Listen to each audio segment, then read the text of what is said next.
ayan. Ito yung isang slide. So, ito yung matarik na slide. Ayan, tatry natin ang slide. Para mga second floor tong slide na taas na to. So, ayan. Ito yung matarik. No. Ito yung isa. So, dito tayo. Habang wala pa ang aking pinapantay na baget. Mabilis siya pagka-photo. Ayan na! Ay! Ang bilis.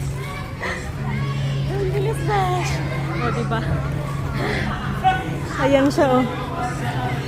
Mataas din yan, eh. Ito yung buong area.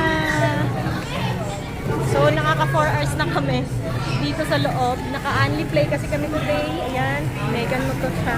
So, ang only play nila ay 750 pesos with 1 kid and 1 adult ngayon. Ayan. Ito yung iba.